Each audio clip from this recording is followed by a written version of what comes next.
Okay, so hello everyone. Welcome to Basic Electronic Circuits session number 5. Today we are going to briefly describe about the MOSFET small signal model and the subsequent MOSFET amplifier. So let us start. So before going with the amplifier and the small signal model, let us see some of the amplifier requirements. So basically an amplifier is a device which will amplify my input and produce an amplified version of the input signal at the output. So over here we are considering a voltage amplifier. That is why at the input we have V in, which is changing with time, and the output we have V out, which is an amplified version of the input, which is also changing with respect to time. Now there are some requirements for this amplifier. The first one is the gain. That is a voltage gain in this case, which will be V out divided by V in. Now the voltage gain of a voltage amplifier should be very high. Ideally, it should be infinite. Second requirement of an amplifier is the input impedance, which is Zi or Zin. That is also should be very high to avoid the loading effect. Third requirement is the output impedance, which is ZO, and that should be very low, so that this voltage amplifier can drive any load. The fourth requirement is the linearity. That is, the output should be linear with respect to input.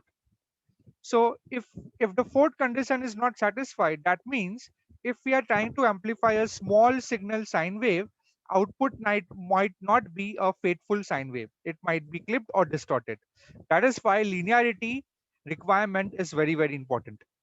Now let us check some facts about the MOSFET as a device which amplifies a small signal time varying signal.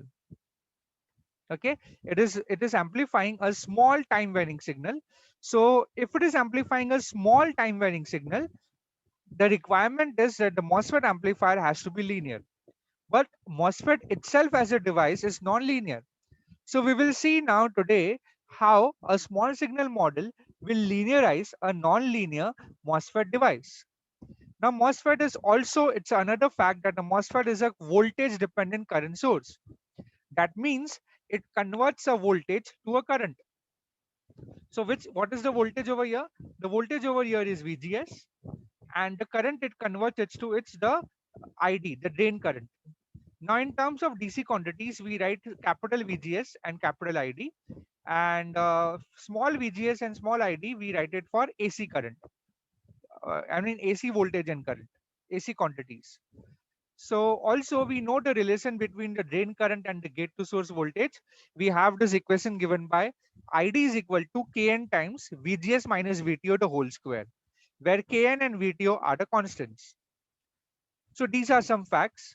So now what we are trying to do is we are trying to superimpose a DC with a small AC signal to make it as a goal as a MOSFET amplifier. So over here we have connected over here a MOSFET. The gate terminal is connected to a mic which can act as a small time varying AC signal, wherein V mic signal is given by Vm sin omega t. Its amplitude might be very small. Maybe Vm and minus Vm is plus or minus 10 millivolt. That's small. And the VGG is my DC value, so that my MOSFET is biased under saturation region. And we connect a small, we connect a resistor at the drain terminal, and the supply voltage also we apply. So there will be a current flowing ID, and we take the output across the drain terminal with respect to the ground. So our goal is to make a MOSFET amplifier, and we are determining how small should be the AC signal applied.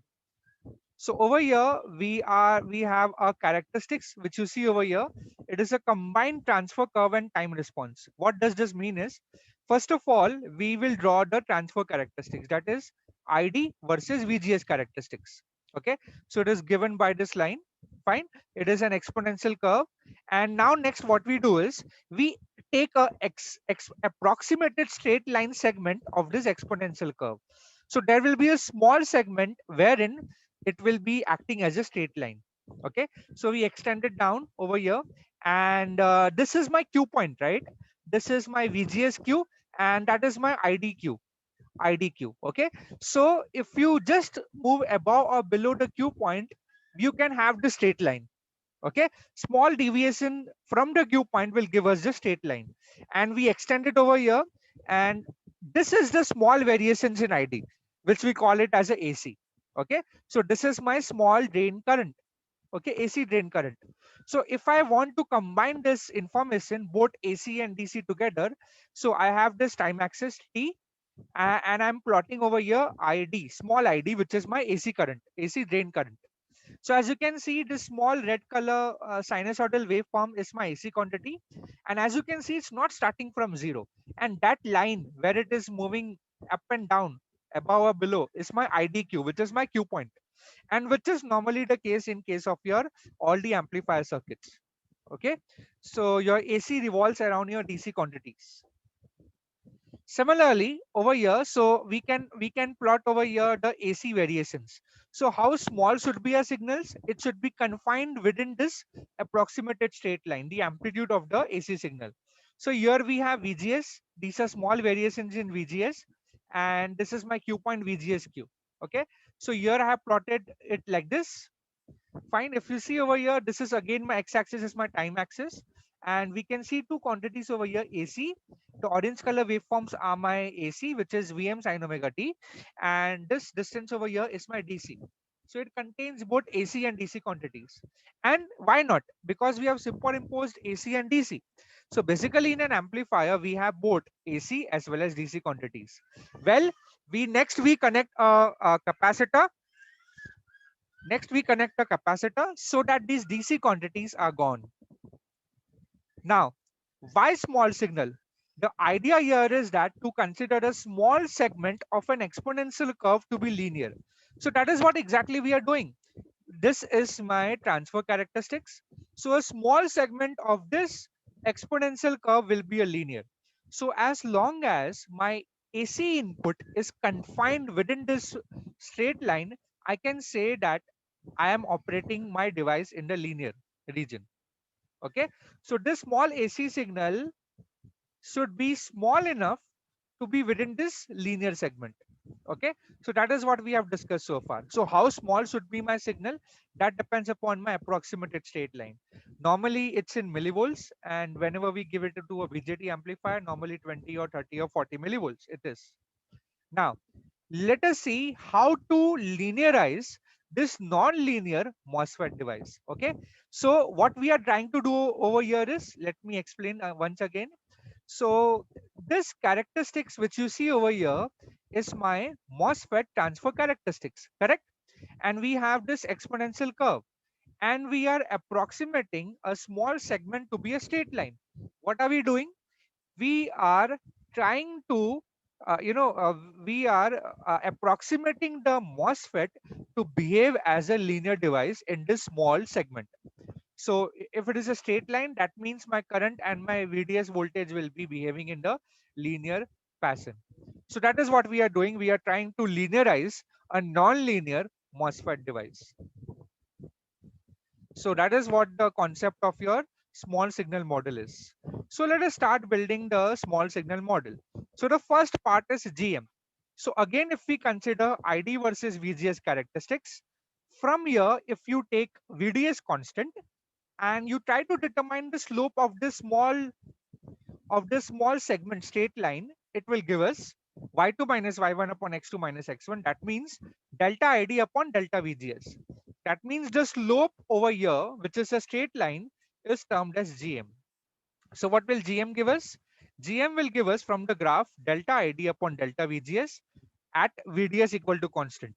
And it is called as the MOSFET transconductance with a unit milliampere per volt. Okay, and if we rewrite the same expression as follows, delta ID is equal to GM times delta VGS. It's just a modification of the above expression. Now, what does the delta ID represents? Delta ID represents small changes in ID, in capital ID, or we can call it as a small ID, which is a AC quantity. GM is my slope, which is a constant, and delta VGS are my small changes in the gate to source voltage. Okay, so in short, we can say that your delta VGS is your small VGS, which is a time varying. Actually, these are time varying quantity, correct? And what can we say about this equation? This equation tells us that the gate to source voltage controls the amount of drain to source current. Okay, that is a very, very important equation. Now, since we know GM is delta ID upon delta VGS, and we already know the equation of ID in the saturation region, which is given by Kn times VGS minus VTO the whole square, where Kn is the device gain and VTO is the threshold voltage, I can find a mathematical expression of GM. So GM will be if you differentiate this entire expression with respect to VGS. So if you do that, you will get delta ID upon delta VGS, which is given by twice Kn into VGS minus VTO the whole square. So what is the equation of GM mathematically? So the equation of GM mathematically is given by twice Kn VGS minus VTO. Okay, this is my small signal transconductance. Now let us in. So now we are ready to draw the first version of my small signal model of MOSFET. So what are we trying to do again? We'll repeat. Your MOSFET over here, which is consisting of, actually it's a 4-terminal device, but here we are showing only the 3 terminals: drain, gate, source. Okay, and the current ID is flowing. So over here, what are we trying to do? This is my highly non-linear device. How do we know that? From the characteristics, from the transfer curve. But what are we doing? We are considering a small segment of this exponential curve, which is a straight line. So what are we doing over here? By drawing a small signal model of a MOSFET, what are we doing exactly is that non-linear MOSFET device, we are linearizing it in the form of a model, small signal model. Okay, so let us see. So we take the gate terminal, source terminal, and drain terminal, and we see what is connected between the gate and source. Well, between the gate and source, we have nothing connected. It is open circuit. We have just marked over here VGS, because in a MOSFET, the gate current is zero. Now, why the gate current is zero? Because the input impedance of a MOSFET is very high. Now, why the input impedance is very high? This is due to the fact that in a MOSFET, the gate is isolated from the drain and source by the silicon dioxide layer. It's an insulator. Okay, so that is why your gate current is zero, and that is why your gate to source, is open circuit. Now, next we see what do we connected between the drain and source. So between drain and source, we have drain current flowing. Okay, see, this small signal model will only represents the time varying quantities. Okay, so your GM into VGS, we have already know the formula for delta ID, right? We have seen that earlier. Yeah, delta ID is GM times delta VGS. So here we write it in the form of, this is my small variation in the ID, which can be written as GM into delta VGS, which we can write it as GM into small VGS. Okay, so between drain and source, we have a voltage dependent current source. Okay, so this is our first version of a small signal model of a MOSFET. So indirectly we can say it is a linearized version of a non-linear MOSFET device. Now, this small signal model represents only the time varying quantities.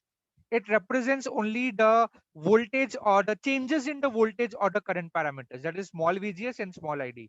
It suggests that the drain fluctuations, that is delta ID, is equal to the gate to source fluctuations, that is delta VGS times the slope. Okay, so we are just describing this equation.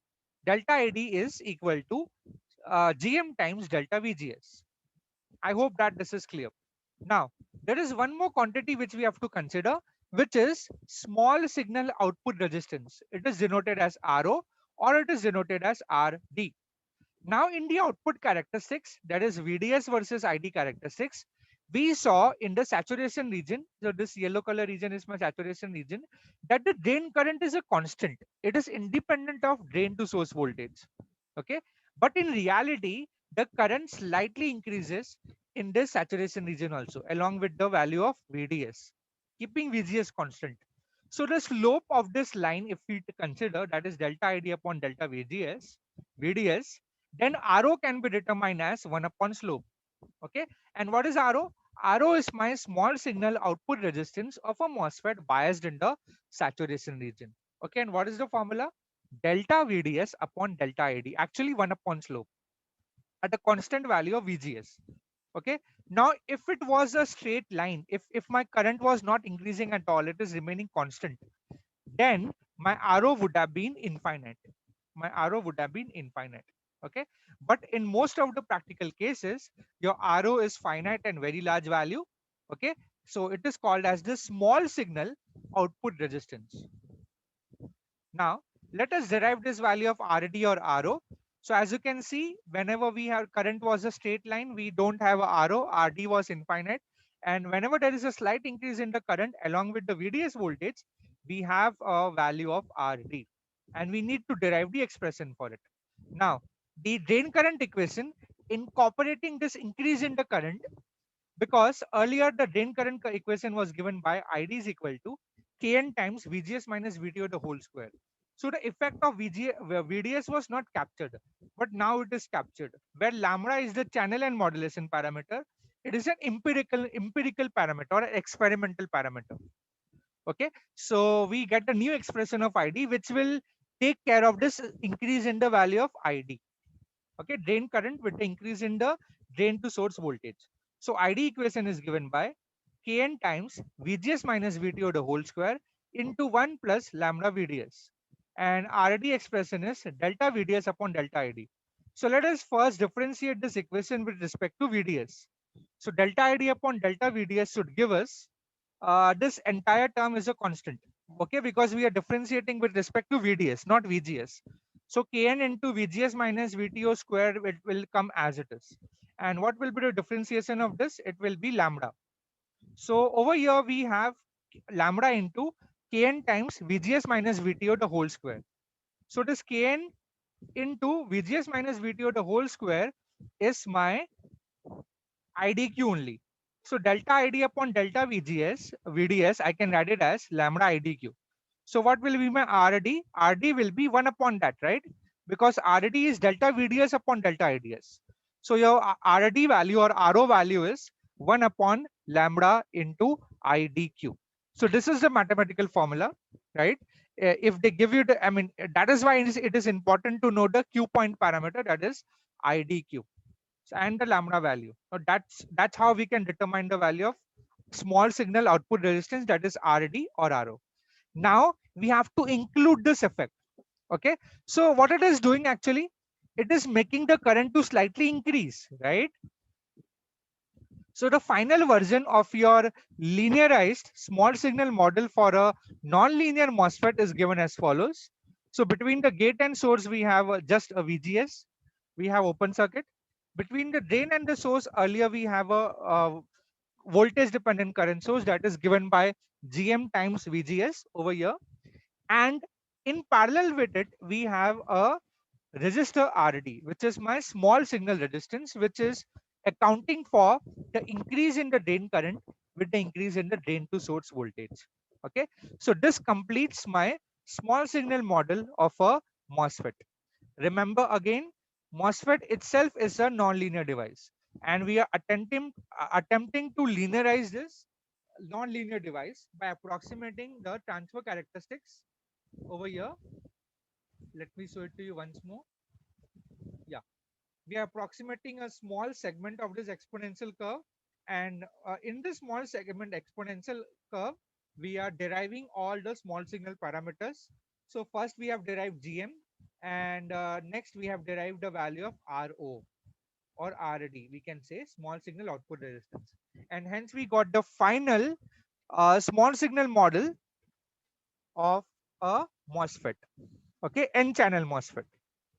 So we will be studying amplifiers, correct? So let us see some amplifier configurations. So over here we have the MOSFET amplifier. These are of 3 types: common gate, common drain, and common source amplifier, correct? Now this, as you can see, this is a voltage divider biasing consisting of R1, R2, RD, and RS. Okay, voltage divider biasing, DC biasing network. Okay, so why it is called as common source amplifier? Because over here the input is applied to the gate terminal and the output is sensed at the drain terminal. That is why it is called as a common source amplifier. And here is my source, which is my AC signal along with the internal resistance R sig. So this is my source. This entire yellow color is my amplifier box. Inside whatever it is my amplifier network, my common source MOSFET amplifier. And this light blue color is my load. That is a load RL. That is V out. Okay. So what do we determine from this amplifier? I mean, what all things we have to determine? We have to determine the voltage gain AV, the input impedance Zin, and the output impedance Z out. So these three things we have to determine from the common source MOSFET amplifier. Okay. So in the next video, we will be solving one numerical on the common source MOSFET amplifier. And what's the significance of these capacitors? So CC1 and CC2 are my input and output coupling capacitors. Now what they will do is this voltage divider biasing will make sure that the MOSFET is operating at a in the saturation region. Okay, so but that will be the DC biasing, right? And I'm applying a AC voltage. So my AC voltage applied should not disturb my DC biasing. That is why we connect the capacitors. So what the capacitor will do? It will allow AC to flow, but it will block DC. Okay, so your DC Q point will remain undisturbed. And at the output also, right, this point over here contains AC plus DC. So when it passes through the capacitor, only AC passes through it, whereas the capacitor will block the DC. Similarly, we have a bypass capacitor. So this bypass capacitor will bypass any AC component present to the ground, and it will block the DC value. Okay, so that is the role of these capacitors. So we have three coupling capacitors. We have the source, and the amplifier is being connected to the source, and at the output we connect the amplifier to the load. Okay, so this is in short your MOSFET amplifier, and we have to determine the voltage gain, input impedance, and output impedance. Okay, I guess we can stop it now. Correct? We can stop today's session. So we have covered today a lot of things. Correct? We have started with amplifier requirements, and we have seen some facts about the MOSFET amplifier, and then we superimposed the DC with the small signal AC, and we approximated this non-linear exponential curve with a small approximated straight line. And then we said we will be we will be building up the small signal model. In attempt of that, we found out the value of GM mathematically, right, is the MOSFET transconductance, and we built the first version of the small signal model. Correct? And which represents only the time varying quantities, small time varying quantities. Then we determined the small signal output resistance, and we have derived its expression, and we finally came out to the final version of my small signal model of my MOSFET. And finally, we saw the different amplifier configurations, that is the names: common gate, common drain, and common source. And we have seen in short the common source amplifier for using a MOSFET as a device. Okay, so that is all for this session. Next time we will start with a MOSFET common source amplifier numerical. Until then, have a good day and thank you.